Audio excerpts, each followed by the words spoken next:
Okay, so let's introduce you there. So people listening and watching, and they're like, oh, who's this lovely lady who's talking? So welcome to Girl in Skies podcast with me, Natasha. I have a very, very, very, very special guest that is joining us today.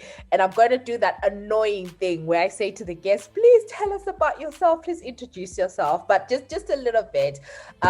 This is someone that I consider my young sister, someone that I consider my friend. And, you know, I'm really honored that they're on the podcast. But in addition to that, she's someone who's really inspirational, who's doing great things in her field, in STEM. I first kind of knew her and came across her as Harvard Bay, because we're going to delve into that a little bit, because I always thought to myself, there's a reason why God didn't take me to Harvard, because if it were me, before you met me up, like, hi, I'm Natasha, I went to Harvard. But God knew what he was doing, because, hey. But anyway, so I have got the lovely Will Moyo joining us for this episode, just to talk about her journey and to talk about the work that she's doing, which I think is so fascinating. So yeah, hi Will. And yeah, do you want to introduce yourself and fill in the gaps? Sure. Hi, everyone. Thank you so much, Nat and Xolie, for having me on the podcast. So my name is Will Moyo. I am a lady from Bulawayo, Nyamandlovu-ish in Zimbabwe. I've grown up in Zimbabwe, and I went to the States for my university education. I am a big Skies fan. It's like always feels like listening to my sisters and I talk. I love that, you know, it has a diaspora feel, something I relate to. And yeah, I've been working in the STEM field for like the past 7 years now. I'm sort of working in different like robotics, research. Now I work in Malawi, training students and implementing education in their institutions of higher learning. Yep, that's me. That's really, really, really good. So that's a lot there. So I kind of wanted to do the you know, probably, or I was gonna say cliche, but then I was like, actually, I don't think I've ever sort of like heard about your proper journey, sort of like going to Harvard, right? And I want to talk about that because obviously Harvard is is the prestigious school in the world. Obama went to Harvard, you know, all the world leaders go to Harvard, and it is just it takes a lot for you to be able to get into those schools. So what I'm interested in is, let's kind of take you back to when you were in Zim. I'm assuming you did your A-levels in Zim, right? Yeah. Mm-hmm. Okay. So I did all my education in Zimbabwe. I went to the school in Zimbabwe, Dominican Convent High School in Bulawayo. I went there all my life.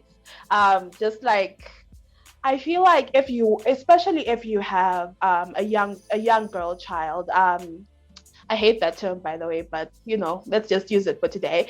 But it's just a wonderful institution to grow young women without the pressures of society. It sort of creates this bubble, this environment that shows you that women can be absolutely anything they want to be. And like my time at the Dominican convent was literally, I felt at home. Before I went to convent, my oldest sister also went to the convent. So I was very comfortable. I knew the system. I knew the lay of the land. You know, I felt at home. I felt very comfortable. I felt very accepted, very welcomed. And for a very long time, we only had female teachers. Maybe I started having male teachers third form going up, but all like from primary school up to like third or fourth form, it was only female teachers. And it was just like these exemplary women who were just badass mathematicians, scientists, you know, social scientists, just like living their lives, doing well. And at the time, I didn't really take it to be inspiration, you know. But now that I look back at it and I compare my experiences with my cousins and my friends who have gone to co-ed schools, I realized that I didn't have, you know, like the indoctrination of, you know, boys, some things are only meant to be done by boys, or some things, you know, only women do this. Like, if it had to be done at school, you know, all of us had to do it. Like, even things we weren't great at. I am not an athletic person, but, you know, it was compulsory for everyone to do an hour of sport every week. So, you know, you had to do it. Just like, I really love the Dominican convent, man. I could speak about it for eternity. I did debates there. I did Toastmasters. Um, I did a cappella there. You know, I just did everything. If I could do it, I did it. I was just like a champion for my friends who were playing basketball. I would go and watch their games.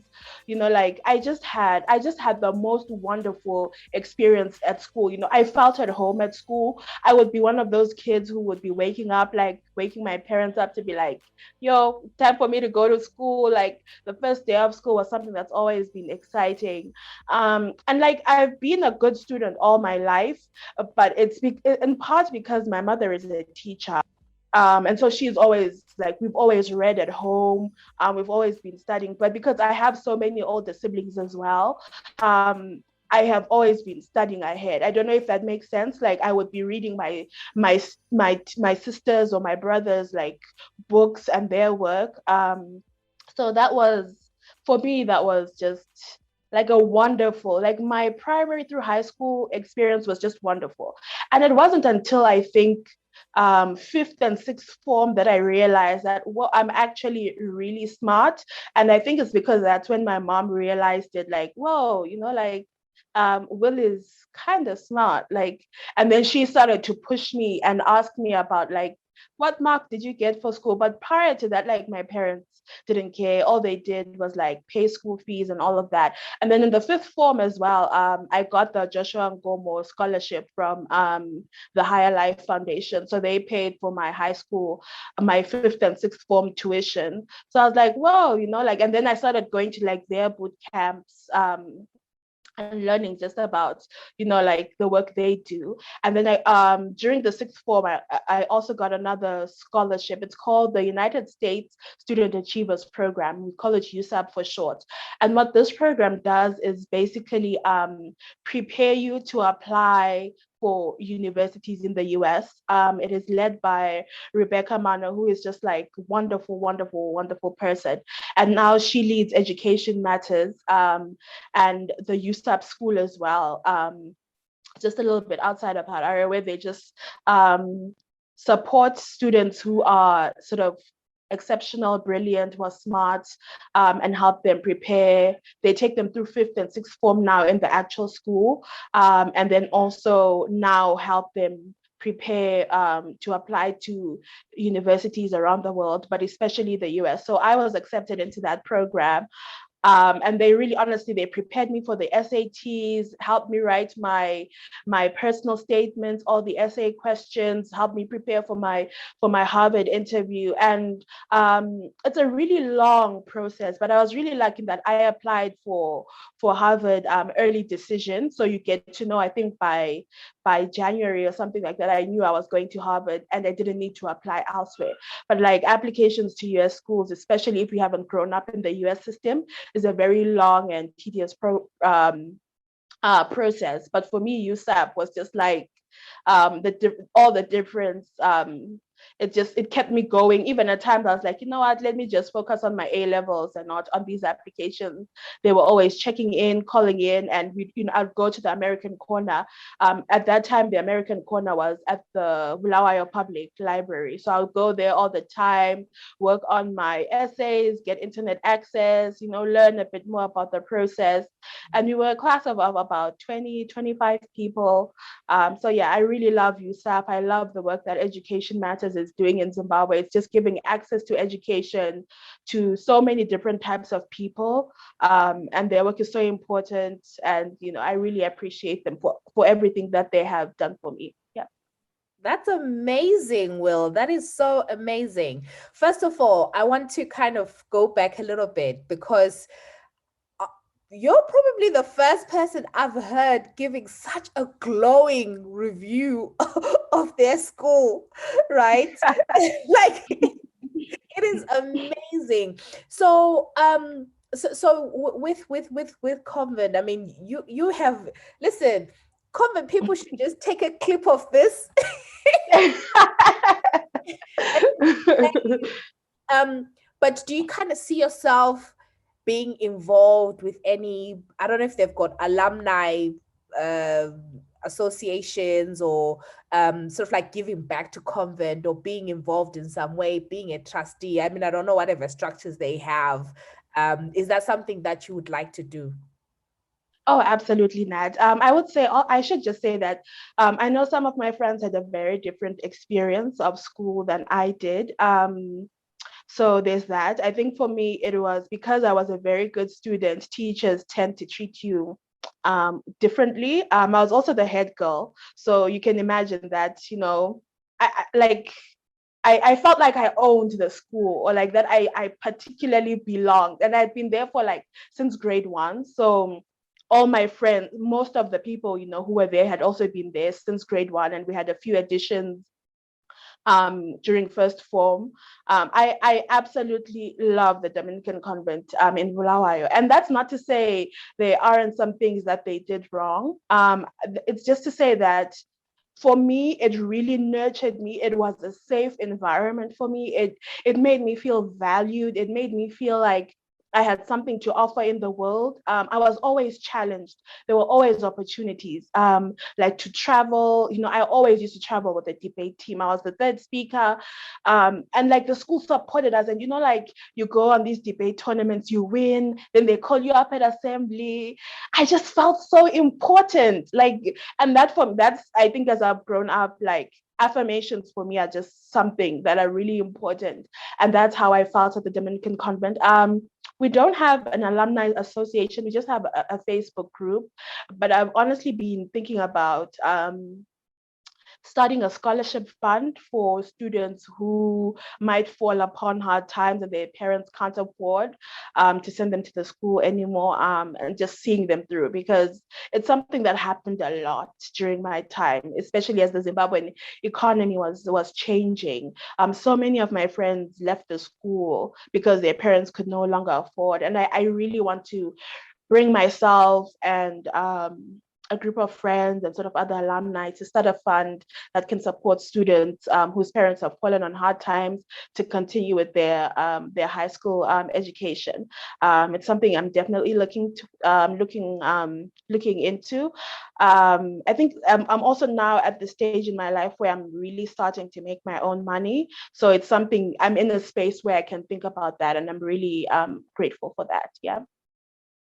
That's good. That's good. So, no, I really hope that that will be a thing, that that will happen. Because I think the interest and enthusiasm that you have shouldn't go to waste. I Yep.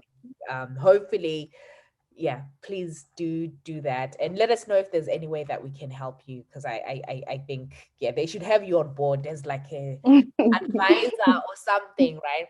Okay. Thanks, So Nat. you were in this in convent, um all going well, and then you go to sort of sixth form. And the reason I kind of just want to break it down is I'm mindful that there may be parents who are listening, or like young people who are listening, right, who are also kind of thinking, oh, how do I go to Harvard, or not even Harvard necessarily, like how do I unlock those opportunities and maybe go to good schools. So you talked about the is it higher life? What is it? Yes, so it's the Econet Higher Life Foundation Okay, that gives us a number of scholarships in each province for like the best performing O-level students in that province. They'll give you like a scholarship to and they'll pay for like your fifth form and your sixth form and all your examination fees. You okay, just have to apply through Higher Life Foundation, and it's called the Joshua Mqabo Nkomo Scholarship. okay. So because that was going to be my question about is that information easily accessible? Like, how did you find out about it? Was there a I team? found out about it because they put an advert in the newspaper. They usually do to let you know that like applications for the Joshua Mqabu scholarship are open, and then you apply, and then they'll choose like the best performing O-level students from each province. I think they have a certain number that choose from each province. Yeah. Okay, okay.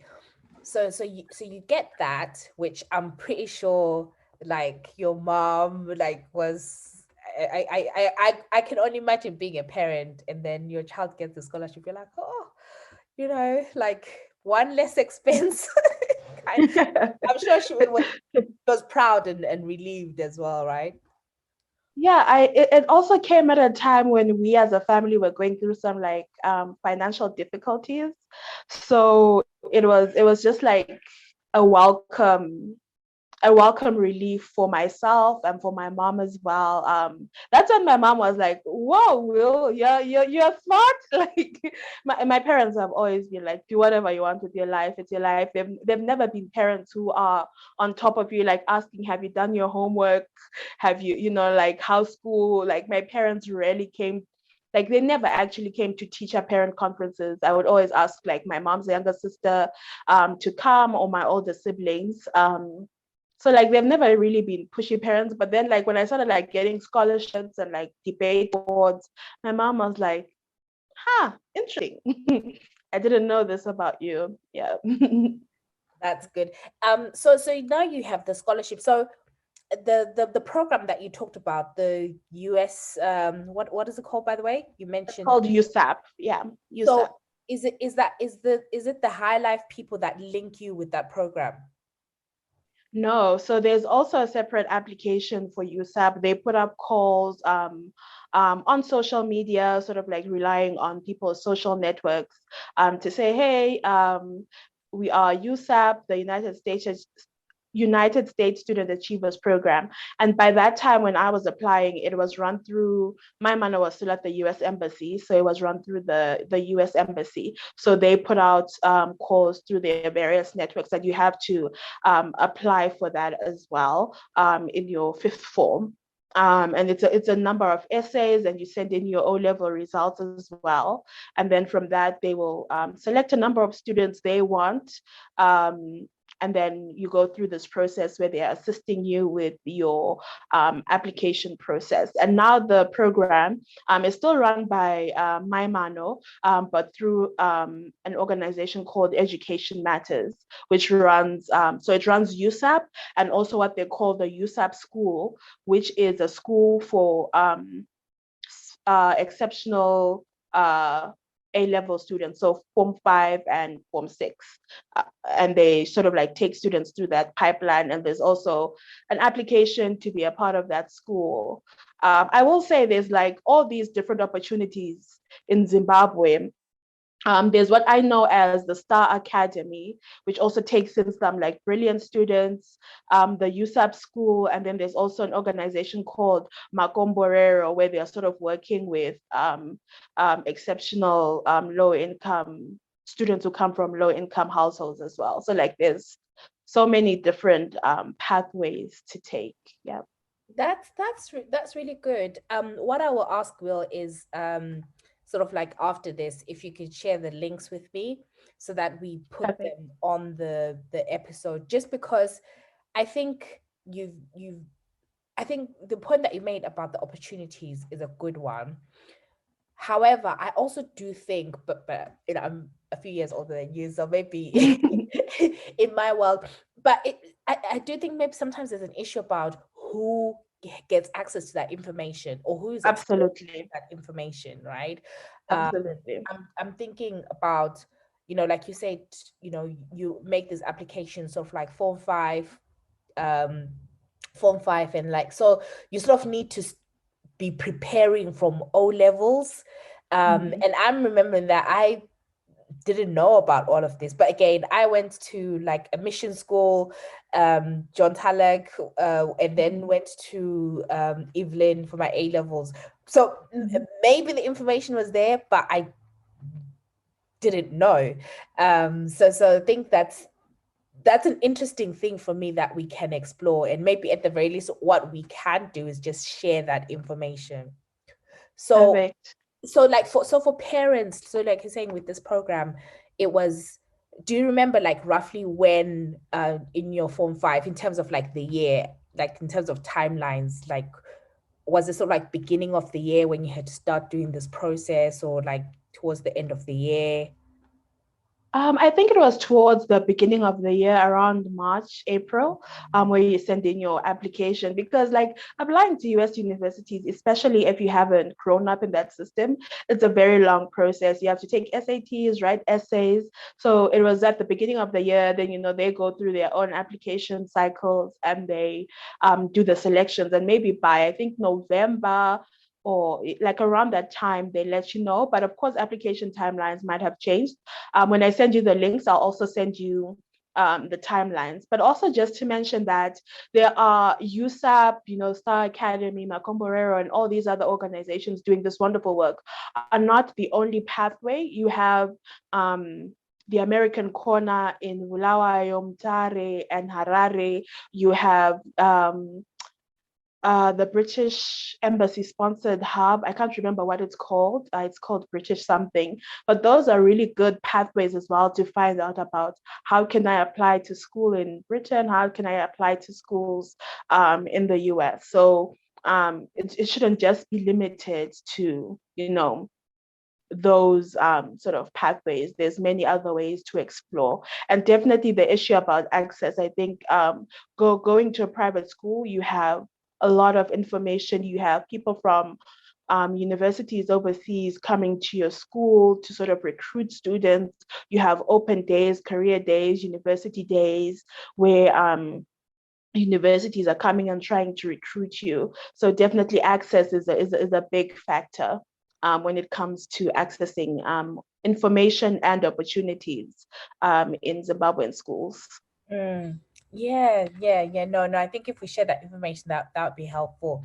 And then sort of like, so when you started like with the USAP program, like how did you want to go to Harvard, or was it someone who was like, well, yeah, you should go to Harvard? Like, yeah, how did that come about?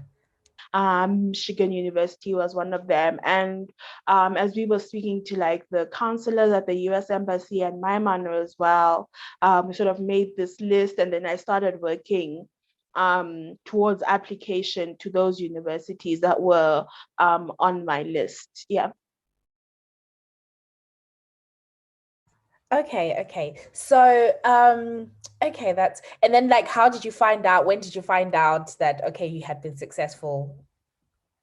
So I applied to Harvard early decision, and I believe with early decision, your application has to be in by September, whereas with regular decision, it can be in later in the year. And I found out, I believe, was it November? I believe it was November when I found out. I was so happy. I was actually in Harare at the time, working on my other applications to the other schools. And like once you get in early decision, like that's the school you're going to, like I was so happy. I was really like, whoa, like God has really come through for me. I was just elated. I was really especially happy to share it with my family. I think my education is just something they've always been a part of, especially after fifth form. They've always attended like prize giving, sort of like have been pushing me forward. And then when finances were down, like all my siblings were pitching in, sending me to debate competitions, sending me, like to travel around the country. So it was a really nice win. It was like a culmination of everyone's hard work. And it was also a load off because then I knew sort of like what was next and where the money for that was coming from. Yeah, so I now want to move to like actually going to Harvard and sort of like going to school, going to America, to sort of like paint the picture of what that journey was like, going to school, like, were you picked up? Did you just get to Boston and make your way to Harvard? What was that like? Yeah.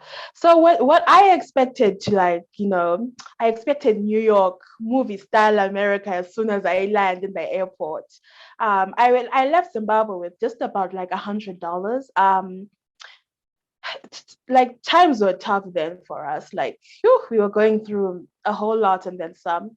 So I didn't have a lot of money, but I was so excited that I was like ready to take on this new adventure. My family saw me off at the airport. I didn't even have anyone to pick me up. I just left. But someone had told someone who lives in Boston to, like, hey, there's some students who are coming. Can you pick them up from the airport? But I was like, you know what? I'll figure it out at the airport. And whilst on my flight to Boston, I met a Zimbabwean lady who I connected with and have stayed in touch with. And she was like, and I was like, yeah, I have $100. I'm going to take a taxi. And she was like, don't do that. Like, taxis here are very expensive. I can take you to Harvard and show you where it is. But luckily there was a guy there who was waiting for me. His name is Fidelis. He was at MIT at that time. He was a student there, and he's a Zimbabwean and had gone through that USAP program as well. So the USAP network really is just like has come through for me in so many ways. So he took me to Harvard, helped me in orientation. I was doing like a preschool program there where you clean other people, you clean the dormitories, and then you get paid. And I was so excited, with like my $100. I was like, here I am, I made it. I had everything I needed. Like, I had taken some books, some toiletries. So I was really excited. So we went through that orientation program. Then we had like an international students orientation program, which was like super helpful, right? Because people who have been in your shoes are now taking you to like sign up for a bank account, apply for a social security card, just like navigate US administrative issues, and also just like settle in, go around Boston, and just meet other international students. So I met a number of people there who I've remained friends with, and I'm really grateful for that. And it's like a wonderful network of people doing really amazing. Yeah. And so what program did you study? Like, what degree was it? Bioengineering track, which is like a combination of biomedical and mechanical engineering. At least I took the mechanical engineering track of that track. Yeah, I hope that makes sense. Like, Yes. if you want to be a bioengineer, you essentially have to learn like some tissue engineering skills, and then you can learn either electrical engineering skills or mechanical engineering skills. So I chose the mechanical engineering track. Okay, and what is that for someone who doesn't know what yeah. Yeah. So bioengineers do a number of different jobs. They can work in medical research, pharmaceuticals, sort of like a range. And I have chosen to work, well, at least I am interested in medical devices. That's sort of like what I have stayed in. I'm interested in low cost medical devices because we know the burdens on our healthcare systems. There's just need for more point of care, like at the bedside diagnostics, because we don't really have electronic records to say, okay, we'll send your sample to the lab. Everything is just electronic. You don't need to follow up. For us, it's like, if you're sick, you take your sample to the lab, you get the results from the lab, and you take it to the doctor, right, to interpret.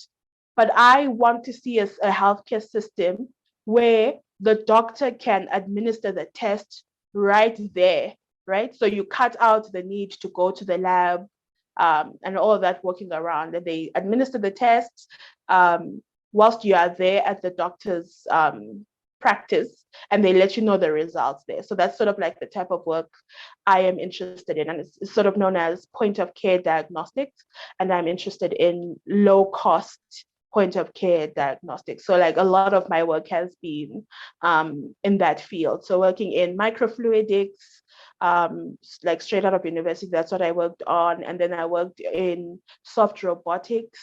And then now in Malawi, sort of training students on how to build, how to prototype, how to make devices, what things you have to think about, and also training biomedical engineers on how to use medical devices. Like, this is an oxygen concentrator, this is how you use it.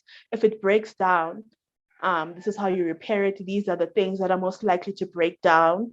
And this is how you repair everything. So sort of like taking them through all of these devices that they use in hospitals. At the moment, it's just in the neonatal ward. So babies, so training them on how to use all the devices they can find in the neonatal ward is a part of the work I do. Okay. So I think let's jump to that, because I think you talked a lot about the work that you're interested in, and we'll go back to the college university life. But yeah, so because you talked about the low cost devices you're talking about, and I'm thinking, I was about to say we're out of COVID. We're not out of COVID. We're still in COVID. So if you could talk a little bit about the work that you do now. So currently, what is it that you do? And just about, I guess what's happening in Southern Africa and the opportunities in Southern Africa for STEM and the work that you're involved in. Yeah. Yeah, so currently I work with an organization called Rice 360. It's based in the US, in Houston, at Rice University. And I manage the design studios in Malawi. And essentially what the design studios are doing is implementing invention education in engineering faculty across universities in the world. But I work specifically with students and faculty in Malawi, at the Malawi University of Business and Applied Sciences, and also at the Malawi University of Science and Technology. And so I work with faculty to ask them sort of, how can we incorporate invention education into the curriculum? Like, where can we change the curriculum? Does the curriculum need to be redesigned? Where can we change your course to include active learning, right? And by active learning, I mean learning where the student is more actively involved, where there's discussion, where there's creation, where they're sharing with their peers as well. And also then asking them, how can we change the students' experience of your course? Can we add a practical element rather than all of it being theory to your course? So how can we include like prototyping, designing, design thinking, human-centered design in the courses that you're teaching your students? We will have like students working on projects in the design studio, making stuff, breaking down stuff and learning about different things. And then another thing is we train biomedical engineers on the use of the hospital equipment, as I mentioned before. So our goal is to ensure that every biomedical engineering coming out of these two institutions knows how the equipment in the neonatal ward works. We sort of do partnerships with clinicians, with sort of like clinical engineers as well. And we just train our students to try and have that expertise, even if they're not going to go into the clinical field. I think it can translate to so much more of the work that they will do in the future. Okay. And I remember sort of seeing you post something sort of like a few months ago. It was work that you and your team had done with, I guess, as part of COVID response. Yeah, so if you could share a little bit about that. And also, I guess you're talking about integrating sort of like invention into learning. And in my mind, in my lay person's mind, I'm sort of thinking about the issues that we've had with COVID, particularly in the region where we, haven't had like we just haven't had the devices, we haven't had certain things, and then now obviously we're kind of moving into the whole sort of like vaccine world where we don't have the patents, and not just that, we don't have the sort of like infrastructure to sort of like manufacture the vaccines ourselves. So yeah, so I'm interested to sorry, it's my question is all over the place, but the first part was just with the work that you guys were doing, like as part of COVID response, like what that was and what the outcome, you know, of that was. And then the second part is just more generally about the work that you're doing and sort of like COVID response, what it means for the region. Yeah. Mhm. So COVID response in the design studios has been, I mean, people have put in a phenomenal amount of work. We've managed to be producing PPEs for local hospitals, just local clinical facilities. We started off just producing technologies that we thought we might need that we didn't have, like ventilators, you know, reusable face masks, because we knew that like we won't have access to N95 masks because of the global demand, and just like issues around shipping once sort of airlines stopped flying and all of that. So we sort of came together as the different design studio teams to ask ourselves questions around what can we do, how fast can we do it, and how fast can we get approval, right? So when you make a medical device, you're definitely not going to test it on a person before you sort of get any data from the lab, right? First, you have to test it in your lab, then you have to get sort of like approvals to test it on people. And that's a very long process. And I think for the devices that we have made, we are sort of at that process where we are trying to figure out how can we get approval now that we have it working, how can we have it tested so that we ensure that it's safe, firstly, and also that it works as we have described it to. So we've done always formal education, but we have so much expertise in just like the community, people who weld, you know, people who use wood to make furniture, just like a variety of expertise that has just come in very useful for us in our COVID response. Yeah. Okay, so Uh, I just wanted to ask again the because I think we missed a little bit where you were talking about that there isn't a lack of expertise, but there's a lack of if you could repeat that, yeah, just in case people missed that point. Oh, I was saying there isn't a lack of expertise in African institutions. There's just a lack of resources. We have very limited resources, and the priority sometimes is not in higher education, right? It's in healthcare, it's in the day to day, you know. And I think universities, sort of like higher learning institutions, can serve as hubs for community members, not just university students and faculty, to invent, because they know their problems best. They know the issues facing their communities best. And most of the time, communities already have some sort of solution in place that engineers can work on and refine. I think as an engineer, one of the things that I've learned in my journey is that you're never really building from the bottom. You're always building upon someone else's ideas. So it'll be really good to see African governments invest a little bit more in innovation. I think it's still something that we're struggling with because we haven't really fully industrialized. So it's really hard to jump from the need to industrialize and then sort of like jump on this fourth industrial revolution wagon that's talking about artificial intelligence and machine learning. We still just sort of need basic industry. I think this pandemic was sort of evidence of just how much we need. We import all of our PPE, right, from other countries. And we've learned like how detrimental that is once the world shuts down. So there's sort of a need for us to sort of get our industry started, get our industry going, and that really can start in these universities, in university hubs that are sort of familiar with using innovation to solve local community challenges.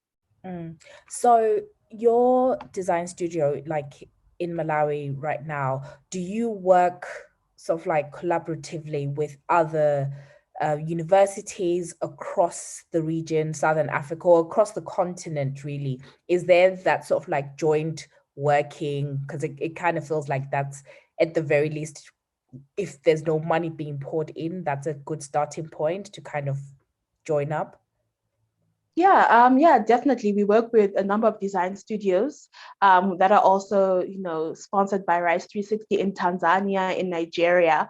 And in fact, I think a good case study of wonderful collaboration was the work that the design studio in Tanzania did. They created a UV disinfection system. Um, and that's really useful for disinfecting N95 masks so that doctors or clinicians can reuse them, right? Because you want to be able to reuse them at least up to 3 times. And before there weren't these disinfection systems, so they were either throwing them away after a single use, or they were, like disinfecting them on their own like prerogative, which is not really something you want to advise. So they developed this disinfection system, and then they pass it on to us to say, hey, here's some documentation. This is what we've made.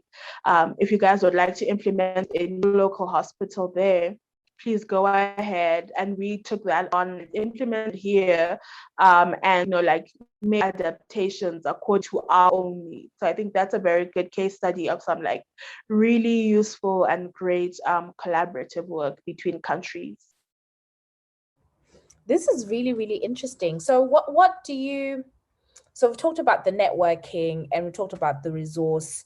I guess which countries in, I'll say the continent, right? Do you think are sort of ahead of the curve, when it comes to this world? Definitely South Africa. I think South Africa is one of the countries is quite well industrialized, and they have justification for looking towards what the fourth industrial revolution means for them and how they can use technology better in their industries. Definitely South Africa. But I think there's an opportunity here for all these countries, especially in Southern Africa, to learn from what South Africa has done. We already have a collaborative network, right? We have SADC, and each of these countries can't really afford to finance innovation on their own. So how about like a joint venture between all these countries? A lot of our systems are sort of inherited from Portuguese and British colonial systems. So they're very similar, right? So we have that working for us, in that we know that our systems of operation, the administrative systems are very similar. So why not build sort of like similar one pipeline that each country can adopt, that can inform how innovation happens in a country, how that innovation is taken up, sort of like testing procedures, how you develop standards to ensure that people are innovating devices or processes that are up to standard and that work well for that country. I think that's a really good point that you make about SADC and the role that they could play in terms of, they're being able to leverage and bring the different countries to the table. Okay, so in terms of the work that you've done so far, what is the most exciting thing that your studio has sort of come up with that you're like, this is so exciting, I haven't seen this before?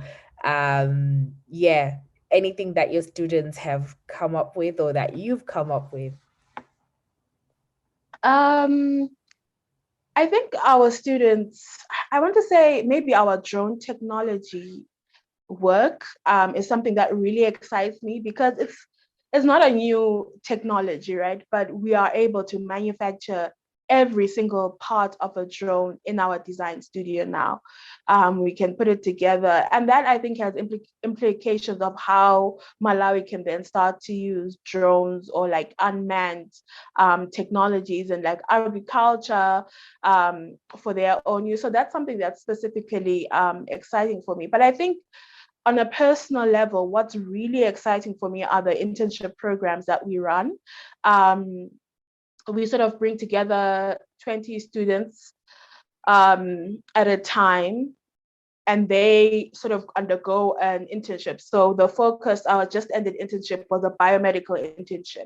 So the students get to speak to clinicians, they do project scoping, needs finding, the engineers, speak to all these different types of stakeholders that are involved in the making of a medical device. right? And they produce that medical device. We just recently ended our internship, and one of the devices the students made was a pulse oximeter. And they spoke to like nurses, doctors, they spoke to like industry here in Malawi, business here, sort of like their engineering faculty as well. So for me, it's that like it's a wholesome experience. They get to experience every aspect of engineering. They're not just stuck in the lab, because like inventing in the lab is sometimes can cause problems because you're only surrounded by engineers, right? And engineers have a deeper understanding of how technology works. And then you over engineer things, right? And instead of having one button, you now have like 5 screens.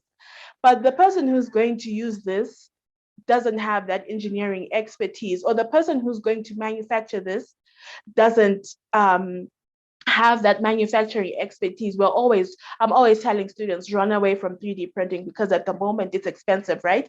But that's insight I have also learned from people who are in industry. So to have students experience like engineering completely from planning to implementation is just something I am really excited about, and something that engineering education should really be, because a lot of engineering education in a lot of our institutions, especially now during COVID, it's just theory. Like people can tell you this is how you build like a motor, but people can't actually build it because they haven't really had that lab expertise. People can tell you this is a type of microscope you use to look at these type of cells, but they've never really touched that microscope. They've never done the adjustments, change lenses on that microscope. So the practical experience is absolutely everything. No, that's interesting. So I'm sort of thinking, if someone is watching this and they're thinking, oh, I'm in this world as well, I would like to collaborate with Will, or a parent is thinking, I want my child to get involved in this. Like, how can I speak to Will? Are you happy for people to get in touch with you? Or yeah. Oh yeah, I'm very happy to talk with people. You can find me on Twitter as at Will Desiree Moyo. I'm always happy to start the conversation there and see where it goes. But I think especially for parents, innovation doesn't have to be something expensive.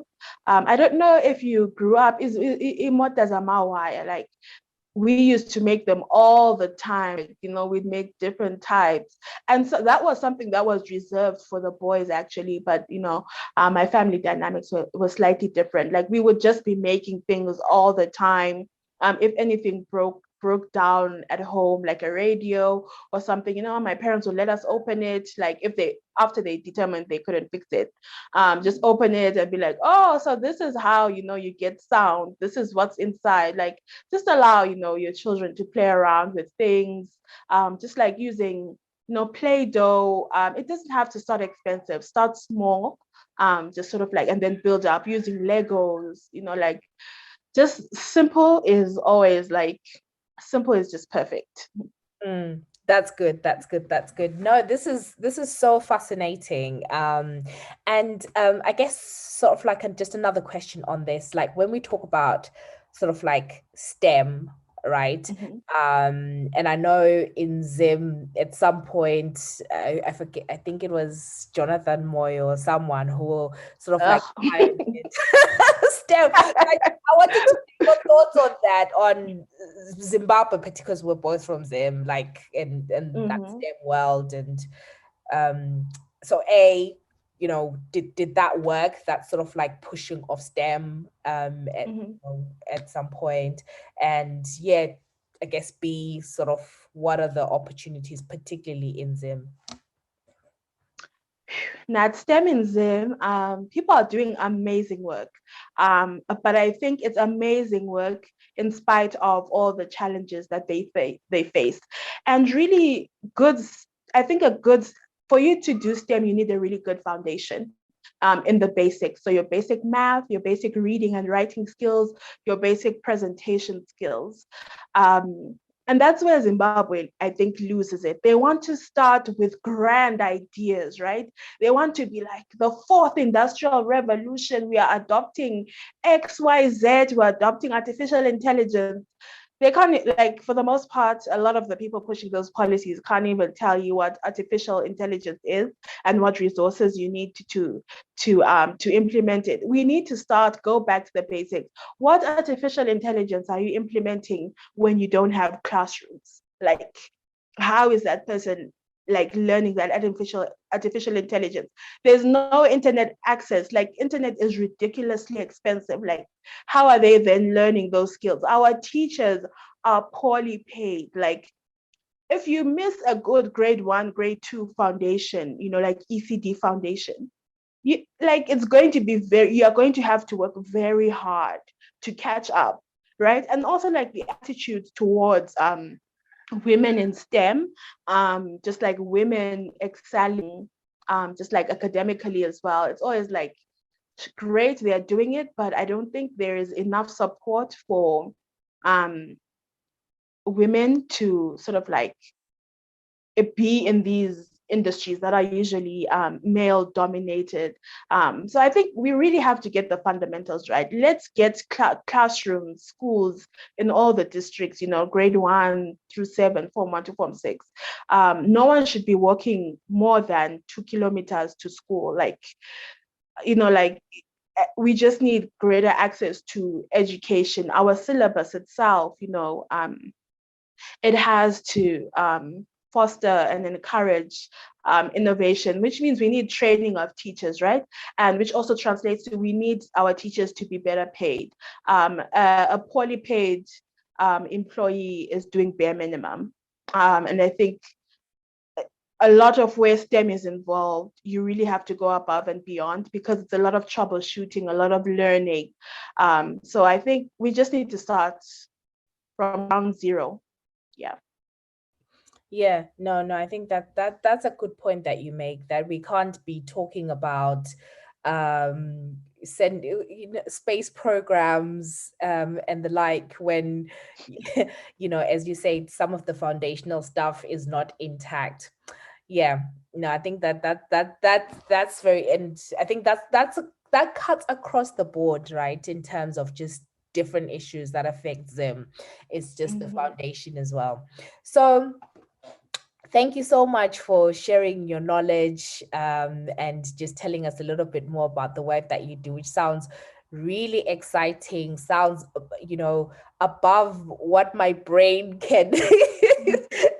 I couldn't imagine doing some of the things that you're talking about. And like, I'm really excited to see more of what you do. And, I always tell you that I'm like, I see you doing big things and like across the region. I did want to sort of like go back a little bit to to the university bit, because I know some people are still like stuck at that point. They're like, how did you just gloss over Harvard? You just like, how did you just gloss over Harvard? We talked about, you getting there, you studying, but I just kind of wanted to just kind of get a better picture of like just what it was like. So I'm just thinking, it's such a prestigious school, which probably has people from all walks of life, people from the most privileged walks of life, coming to Harvard. And just what was that like? Like, okay, what are the dorms like, for example? Like, how does it work? Yeah, so we all live in a place, well, most of the first year students live in a place called the Yard. And the Yard, there's like different houses. And I was in a house called Holworthy. And I was in a suite with 4 other ladies, and I was sharing a bedroom with one lady who is like a really good friend. And it was like, being Will, I've grown up with many siblings, cousins. It wasn't really a move away from anything I knew in terms of like sharing a room, sharing like a suite. But we just all went about our business, and sort of like first year was for me, I did well in school. I knew what I was there for. Like you have that talk with your parents before you leave, where my mom was like, "Khumbula ukuthi uhambeleni, ungafiki usukhohlwa khona ngalo ukuthi ulandeni Harvard." But it was disorienting because there is so much wealth. And just like a lot of sadness because you are doing it alone, whereas other students are doing it with their parents. Their parents know the American, university system. Before you get there, other students, like on the first day, are saying, "I'm going to meet Professor so and so for an internship at their lab."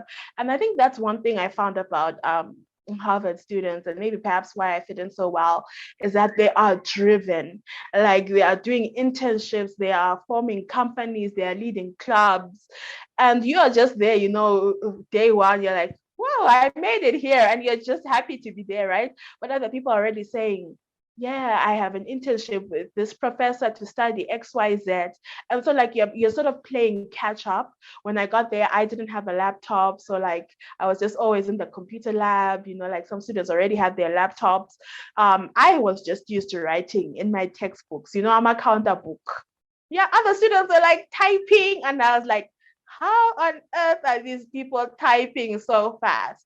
So it was a lot of catching up. And also a lot of the students there have taken advanced courses. Some of them have actually been to Harvard to take like Harvard courses, right? Like as high schoolers, which is like one of the programs they run. But you are just there with your A-level math. You're like, now A1, go A-level math, I am the bomb. And someone is already telling you about, like some advanced math concept, and you're like, I have never heard of that in my life. So it was a lot of playing catch up.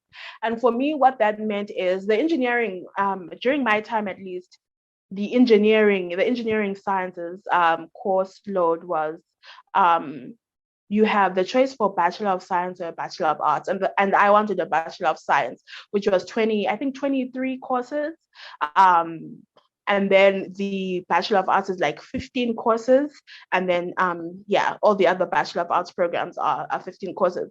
But they're counting 21 courses from people who already have advanced math skills. So, I mean, I had like free tutoring, but as someone, I don't know, as me, I'm slightly introverted.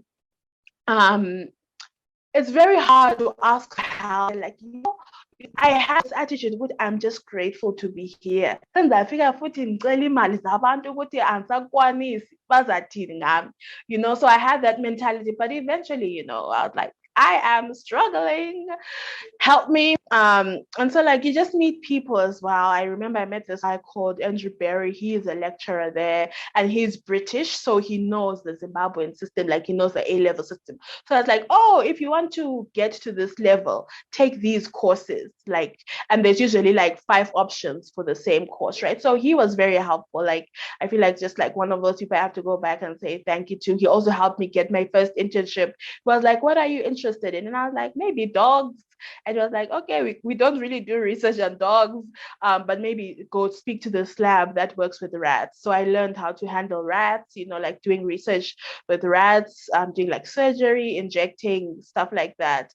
And so the normal course load is like 3 to 4 classes a semester. I was taking 5 to 6 classes a semester.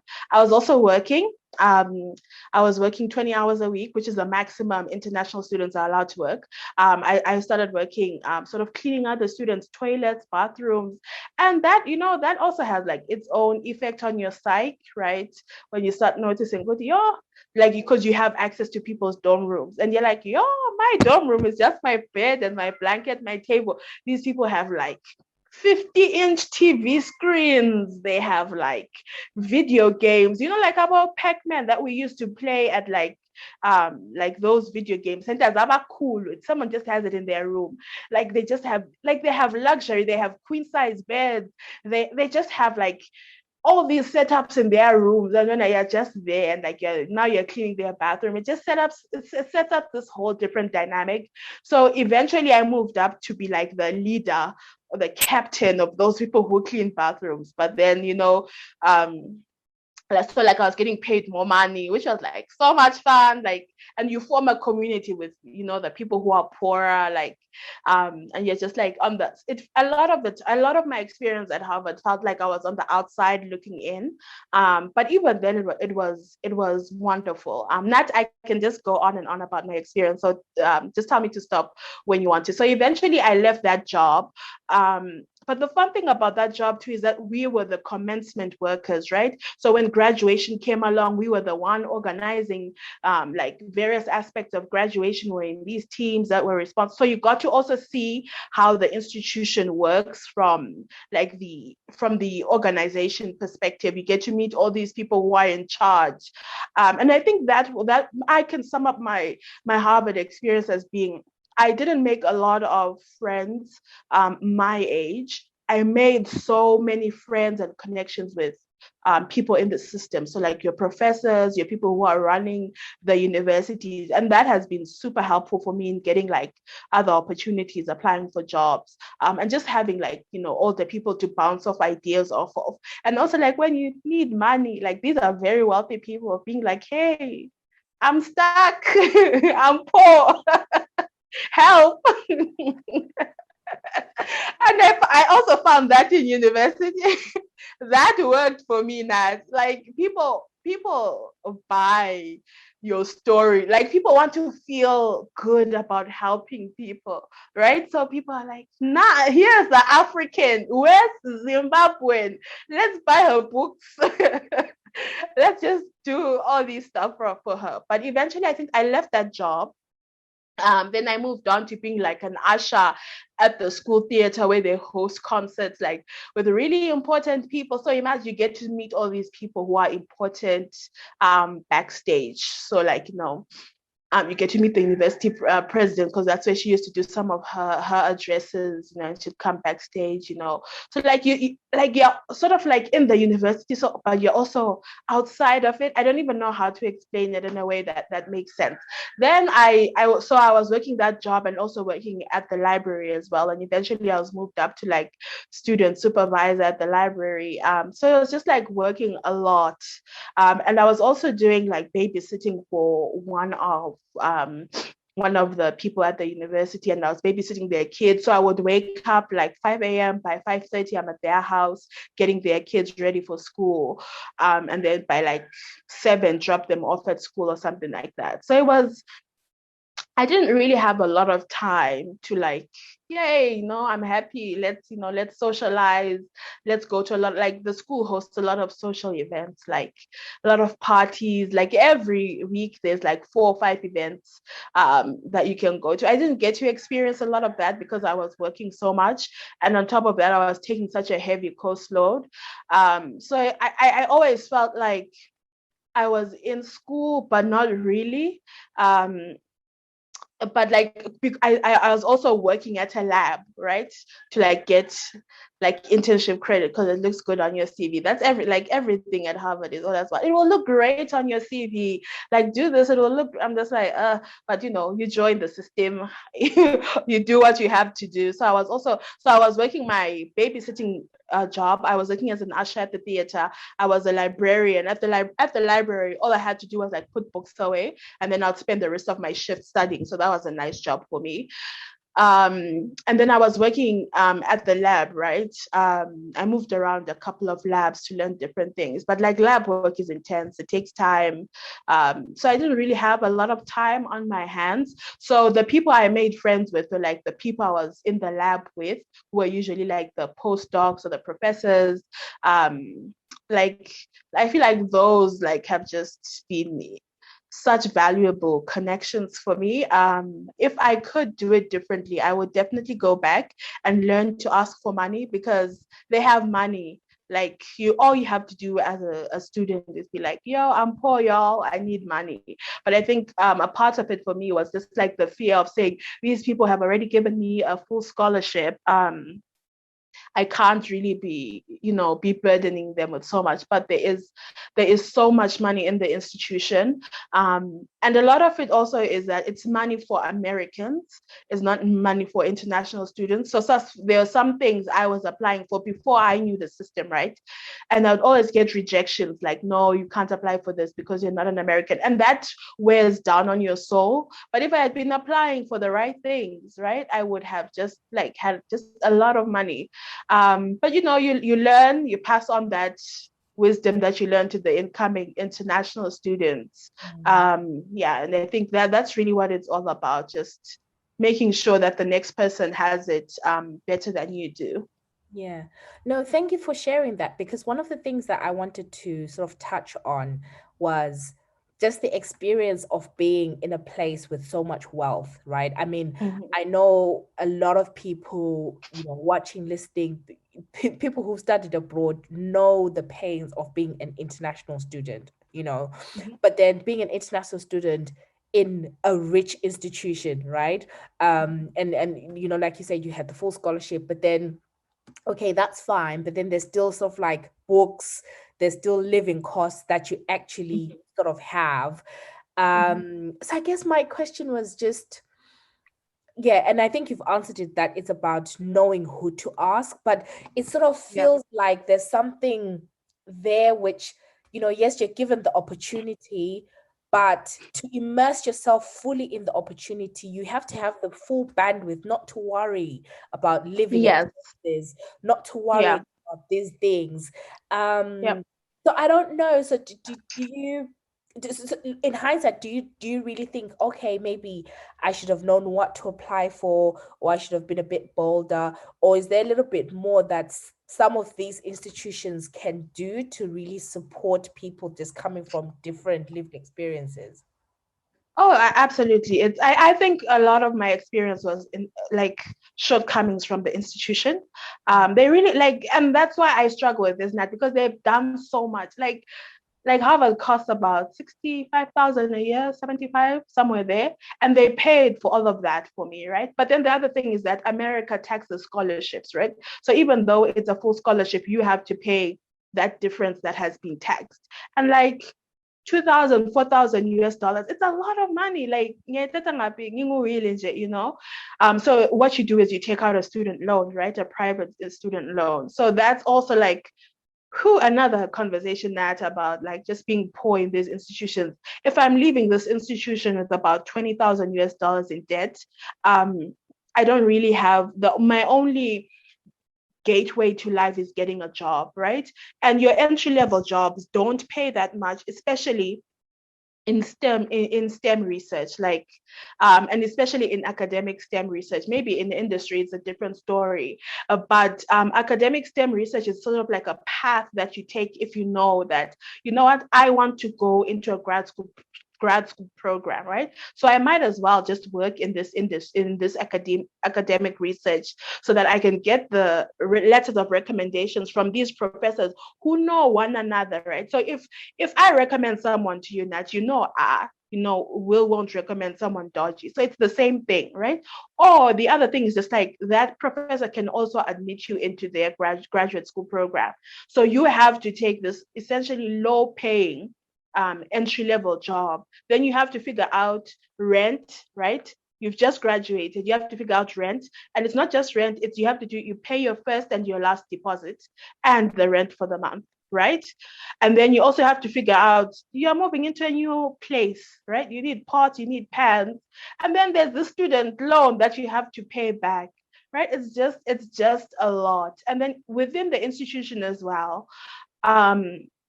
every December, school ends, right, between December and January, and opens up towards the end of January, everyone is going home. It's just you. It's just you and other international students, and you don't necessarily live in the same dorms, right? You have to figure out your own groceries, right? In my third year, they started giving you a small amount to buy groceries, but that was because of student activism. But first year, second year, I had to figure it out on my own. And that was saving money from the job I was working, right? And it's essentially 2 months of you just living on noodles and bread and whatever is cheap, from the dollar store. So it's definitely institution, the problems with the institution. And because a lot of the people in financial aid are people who are also coming from privilege, right? So there's no one to advocate for you to say, hey, asike sikhumbule abantu laba, abasivelele Zimbabwe. Like, what are they doing for the holidays, right? Even like Thanksgiving, I was really like blessed that I have a wonderful host family, man. Just like they have just everything. My host family, who are now like my wonderful friends, Shelby, went to Harvard as well, right? So that there's this host family program at Harvard where they introduce you to people who've gone to Harvard. They introduce international students or students who are from outside of Boston, also outside of the East Coast. And just my host family came through for me, like helping me to be a little bit more confident, asking for what I want, also asking like, this is not right, Will. Maybe ask the institution about XYZ. What about trying this? But for some students, like they come in with that knowledge already, right? And it also takes time to build relationship with your host family. And you also don't want to feel like you're a burden. But yeah, it's just a lot of issues. I'm also saying like some of the things are just like social issues. Like people are saying, we have spring break. Oh, we're going to the Hamptons. Let's go. Like, lokuthi Hamptons ikhangele ngaphi, kwenziwani. And then you hear people saying, okay, we'll split the cost. It's like $4,000 each. Ubakhangela abantu bontivele, like your minds are not at the same place. Like your experiences are so different. And I'm thinking, okay, maybe $200, I would have sacrificed. I can do something. But people are just talking about like, oh, okay, fine, to cut down on costs, we can go. My family has a vacation home in Miami, Florida. We can use that. We can stay there. But I'm just like, even the flight to get there, and then you sort of, people are wonderful, right? People start to pay for things for you because they realize we want to go to eat out with Will, but Will can't afford it, so I'll pay for it, right? But then it also creates the system where you always have to be grateful for people for coming through for you. And it's not a healthy system to live in because it changes the dynamics of friendships and relationships. And yeah. But I have like all these critique about the institution, but I always say to people, if you get in, go. Like there are so many people who have been doing activism to ensure that people who come from low income households are better supported, and just always ask for help. I think put aside the humility, Africans, like this is something I found across the board with my African friends as well. We're always so afraid to ask for more. We're just happy with what we have, but ask for more, like advocate for yourself, ask the people who've come before you how they've done it, and just go to the institution, like just the fact that you have, Harvard on your CV, people like jobs and just like other opportunities look at you differently, which is unfair, but it's just how the world works. So it will definitely open doors for you. I definitely encourage people to apply and go to these Ivy League and other prestigious institutions. Definitely. No, thank you for sharing that. And which kind of, so you've touched on what I was going to ask next, which is about I guess the doors that just saying I went to Harvard have opened, right? Because you say that, in terms of, because just a bit of an aside, because I was having a conversation with my little cousin about going to university, and she was like, oh, she's not sure. And I was saying to her, well,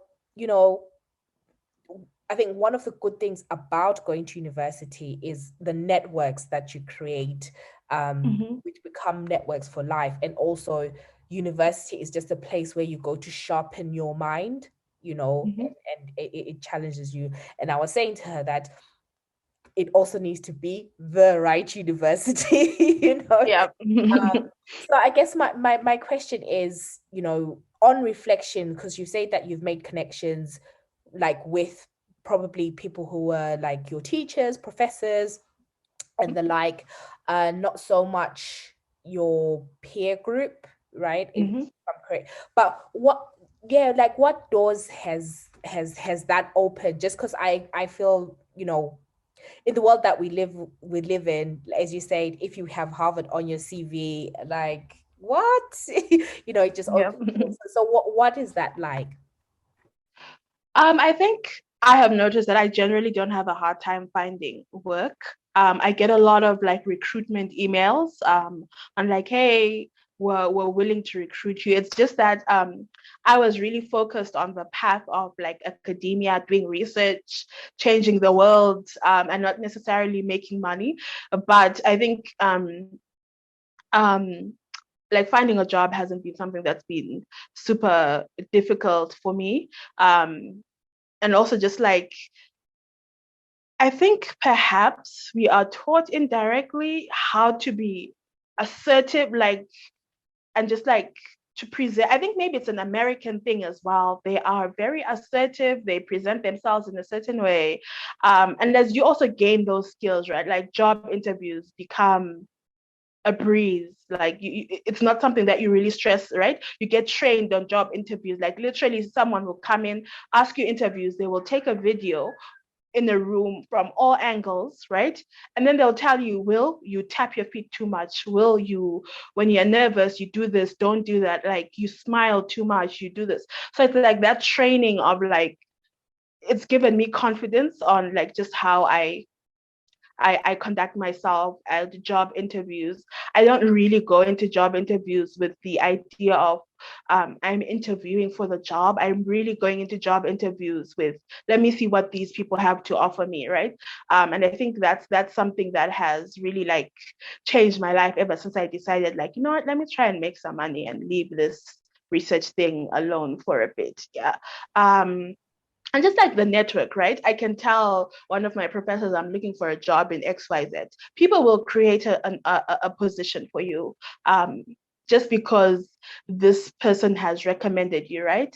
And then that person owes them a favor eventually, right? So it's like just like those networks and being recommended by people whose names mean a lot in their industry has just like opened some really amazing doors for me. I was actually like, I'm in calls now. Like, I'm just like, who am I even in this call? I was in a call yesterday with um, the African Consortium of Biomedical Engineers from like, and it's an organization sponsored by UNESCO, and I met them through like a professor of mine, and all these people have like PhDs and like you know like they are like real people, and I'm just there, and they're asking me, Will, what do you think, right? And that's like a connection I got through like a Harvard network. I get to sit in on like committees or like I get consultancies from just like having known these people, and it just like opens like wonderful doors. Even when I was like job searching, before my job, right? I was like, if I don't find a job, I'm going to tutor, right? I'll teach people like math. And like the number of clients I haven't had to sort of like open the door for those other people who have so much more to offer and contribute to the world. No, that's really good. And you are a real person. You know, when you talk about the call that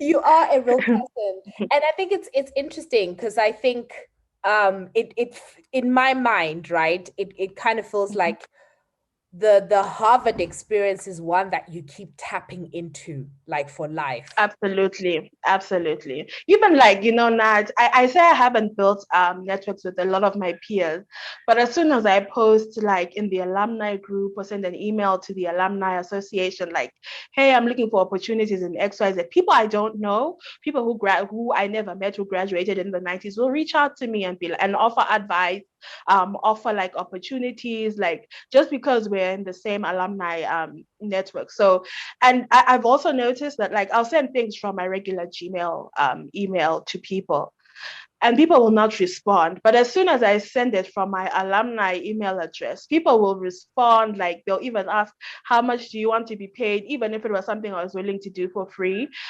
So yeah, I've learned to sort of like, you know what? let's tap into this, like you work hard for it, tap into it, use it as a resource for yourself. And also I use it as a resource to try and secure some internships for some of my students as well. That is great. That is great. And I have a story about your Harvard email. I don't know if you No, what happened? I'll share it. So because I applied for a program at the School of International Service, which is American University in Washington. So Will kindly, as Will does, was like helping me with it, and then she wrote a reference. You wrote a reference for me with your Harvard email. And I submitted the application. I no lie, within 72 hours, they're like, accepted. Oh, that's your brilliance. That is definitely your brilliance. But you start to realize that just like the world works in a certain way. It's unfortunate, but if you have the privilege of tapping into some of those networks, tap them, use them, and use them to benefit other people as well. Yeah, definitely. I think the next step for me is looking for the funding. So maybe you and maybe that Harvard email may unlock this $30,000. Absolutely not. Anytime. Yeah. You never know. Yeah. Definitely. No, that's amazing. So we talked about, school, and then Harvard. I still have like more questions because I feel like you're so humble about it. and I'm like, oh my God, did you meet Mark Zuckerberg? Did he come and wait, is Mark Zuckerberg in like your alumni network? Honestly, I have never seen him in the alumni network, but I'm, someone knows someone who knows someone. Yeah. But I'm sure, yeah. But you've seen some like really like prominent names in your alumni list. Oh, absolutely. Yeah. And like when you email them, you have to come correct, dear whoever, sincerely. And then they just reply you, of course, let's jump on a call. Sent from my iPhone, and you're just like, do you know how many months I spent drafting this email? Yeah, it's really amazing. I think one of the things I've learned from the alumni network, especially for people who come from low income households, is get paid for your work.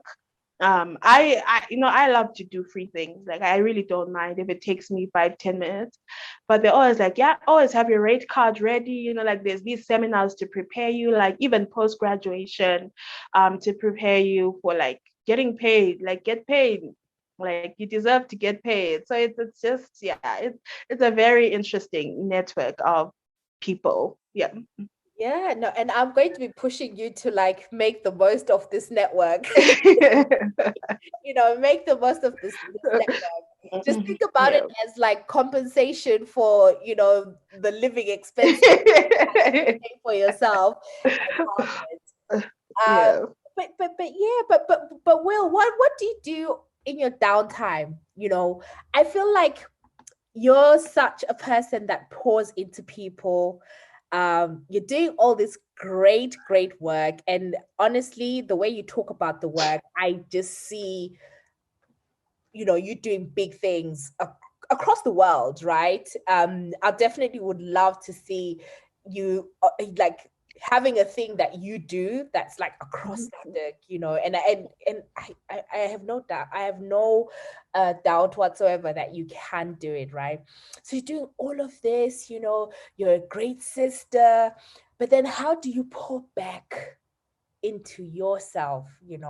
How do you recharge, and how do you make sure your cup is full? I read a lot. Like I will read anything. I sometimes I just go into my Kindle app and just sort by price, low to high, buy whatever is on special that week and just read it. Like I'm not really particular about what I read. I just read to like experience different things. I'm on Twitter a lot. I'm trying to leave Twitter. But I've also like built like wonderful networks on Twitter, right? Like I'm on Twitter a lot. I think it's a really good place to learn from other people, to also get like the first step in your reading to learn about something else can just be from a Twitter thread. Also to share experiences with other people on Twitter. I think I'm very open about my life, my experiences. Yeah, I think just like having a community of friends is very nice for me on social media. I am very introverted, so I spend a lot of time at home. Like my downtime is usually spent alone. I like Zimbabwean politics. I stress myself with Zimbabwean politics. I'm always reading something about Zimbabwe, talking to people in that political space. Yeah, and I think what's most important to me is family. I'm just always catching up with someone in my family, like my younger brothers, my mother, my sisters. Um, yeah, cousins, like that. Just like that for me is just like one of the most fulfilling roles in my life, to know that there are people who hold a special space in their lives for me, who care deeply, who will always be pouring in, who have no choice but to do it. So yeah, I'm always just like like reading. I write. Oh yeah, check out my Medium. I write like short stories on random topics. Yeah.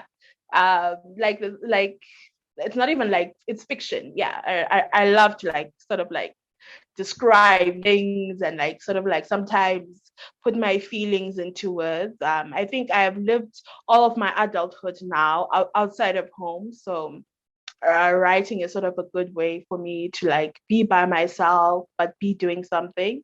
I like to bake. Yay, I bake so much. I bake for my neighbors. I'm sure they're even like, because like I just live alone, so I can't like eat everything I bake. So I'm sure like they're also tired, like this girl. um so yeah, I really love to bake, try new recipes. Yeah, I think yeah, that's like downtown Will. I am a little sensitive to sound, so I'm not a music or a big TV person. So like doing things with my hands, I crochet. I'm terrible at crocheting. Like kuyaphuma kulezikhala uzivusa kanti kuhamba njani, or like like I'll be crocheting a square kuphume kuyicircle, and I'm just like, so I try to like try new things as well. Yeah, once in a while. But I'm a homebody. Like I can spend the whole week in my house. But unfortunately, I have one of those jobs where you have to go to work. So yeah, that's me in my downtime. That's good. That's good. That's good. That's good. What's the kindest thing someone has done recently for you?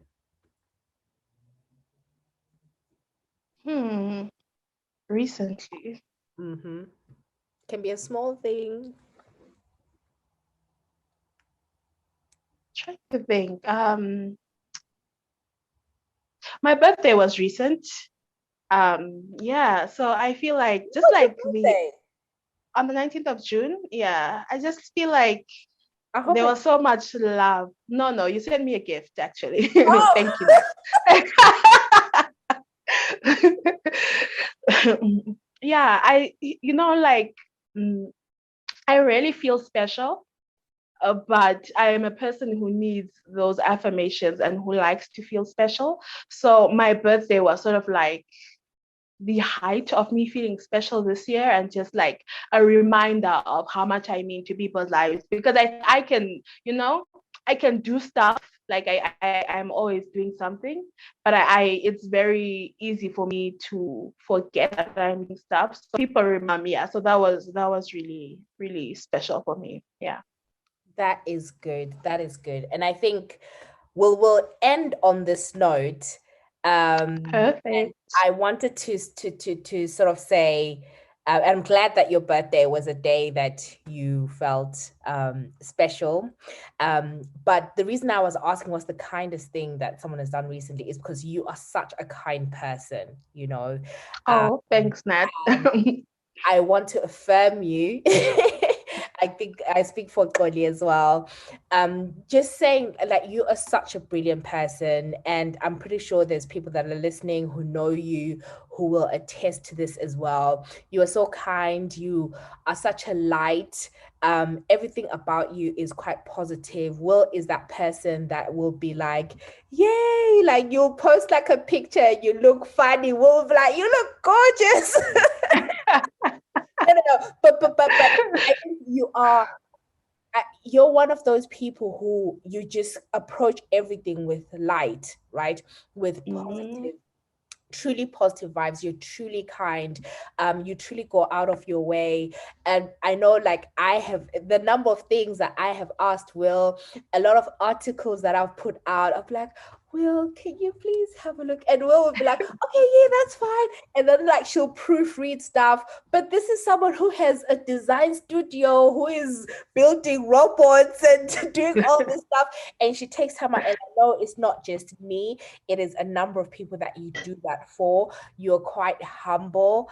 And I just wanted to celebrate you on this podcast to sort of say, on record in 4K, that you're such an amazing person. And I truly hope that the kindness that you give out so freely and so generously, that you get back, in many different ways, whatever your heart's desire is. And Will is just such a phenomenal person, and I would just encourage all of you guys to make sure that you follow Will. Like, don't overwhelm her with DMs, because Will is she will respond to you and expand her energy. So just don't overwhelm her with the DMs. But I'm excited for the future. I am excited for what you'll be doing next. I will definitely be supporting. And I think what we'll do is we'll share the information that you talked about in terms of the different opportunities that were available to you in Zim. And we'll see if we kind of get comments from that. And maybe we may do like a question and answer sort of thing, maybe, if people sort of have specific questions thinking about 2022. But no, Will, like, I love you absolutely. Like, you are one of my favorite people, and thank you so much for taking the time to be here. Thank you so much, Nat. Thank you, Xolie. I love Girl in Skies, y'all. I love it so much. And I wish you guys well, all the best. And I love to see you as you continue to grow. Yeah, thank you. Thank you so much, Will. This has been amazing. Thank you, and take care, guys. Bye.